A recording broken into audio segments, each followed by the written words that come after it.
You ask Tiger to solve. This deals with linear equations with one unknown. The final result is x equals 6/7. Let's solve it step by step. Simplify the expression. Expand the parentheses. Multiply the coefficients. Simplify the arithmetic. Expand the parentheses. Simplify the arithmetic. Group all constants on the right side of the equation. Subtract 12 from both sides.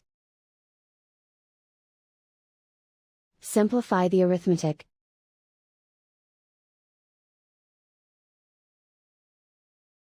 Isolate the x. Divide both sides by -14.